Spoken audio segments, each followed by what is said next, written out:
BJP संघ परिवार की सोच है, उनकी आइडियोलॉजी है। अगर साफ करना है तो उस आइडियोलॉजी को साफ करो, अगर खत्म करना है तो उस गंदी सोच का खात्मा करो। और वो आइडियोलॉजी झाड़ू के कट्टे से नहीं होती मेरे भाई, वो तो सिर्फ अकबर ओवैसी की जबान से ही हो सकती, और बड़ी अच्छी से साफ हो रही है। अभी तो शुरुआत है बाबा, आगे आगे देखो होता है क्या।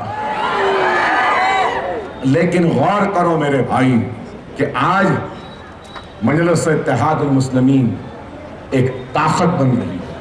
मजलिस-ए-इत्तेहादुल मुस्लिमीन एक उम्मीद का नाम है।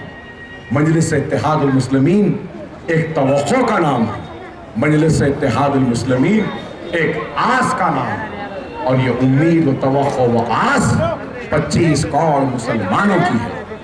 खुदारा इस उम्मीद, इस आस को खत्म होने ना। आज आप लोग यहाँ खड़े हैं, नरेंद्र मोदी वजीर आजम बना तो कितने वोट लेकर? 31% वोट ले।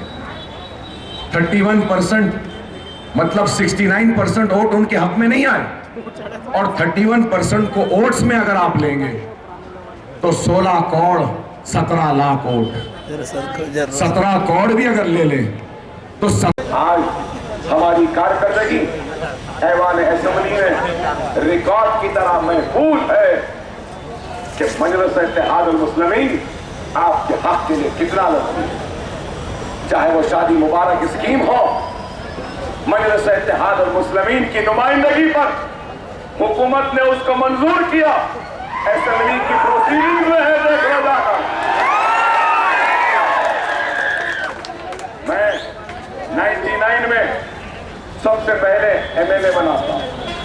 मेरी उम्र 25 बरस थी, तो मैंने अपने हल्के की आवाम से वादा किया था कि मैं अपने हल्के के बच्चों के हाथों में किताब और कलम थमाऊंगा, और फिर ऐलान करा था कि जब तक 100 गरीब यतीम बच्चियों की शादियां नहीं करवा दूंगा, उस वक्त तक अपने जीत का फूल का हार नहीं देंगे। और मुझे मालूम है कि किस तरीके से हमारी बच्चियां घरों में बैठी हैं, शादियां नहीं हो गई। और वही एहसास मुझे था जो हमने असेंबली में बोलकर ये स्कीम को रियासती हुकूमत के जानिब से मंजूर करवाया। Overseas scholarship. ये ओवरसीज स्कॉलरशिप क्या है? ओवरसीज स्कॉलरशिप ये है कि अगर कोई ग्रेजुएशन कर लेता है, मास्टर्स करना चाहता है, लंदन, अमेरिका, न्यूजीलैंड, ऑस्ट्रेलिया जाना चाहता है बच्चा, तो उसकी सारी की सारी फीस, सेमेस्टर की, हॉस्टल के पैसे, ट्रेन के, फ्लाइट के पैसे, ये पूरी हुकूमत अदा करती है। ये भी काम मजलिस-ए-इत्तेहादुल मुस्लिमीन ने करवाया।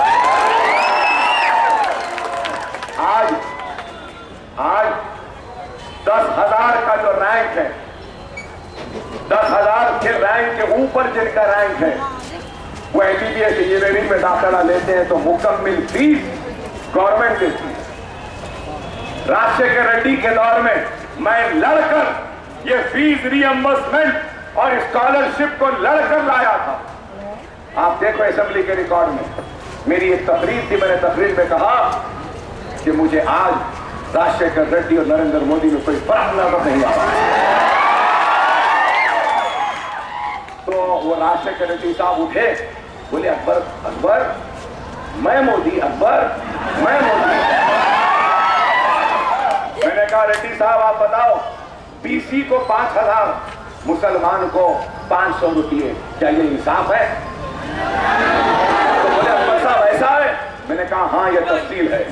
500 रुपये, 300 रुपये, 400 रुपये, 100 रुपये, 50 रुपये के बाद, हुक्मरानी के खात्मे के बाद हमारे पास एक छोटा सा टिमटिमाता हुआ दिया है इत्तेहाद का, मजलिस-ए-इत्तेहादुल मुस्लिमीन। ऐ अल्लाह तू इस दिए को कभी बुझने न दे। ऐ अल्लाह तू इस दिए की हिफाजत फरमा दे। ऐ अल्लाह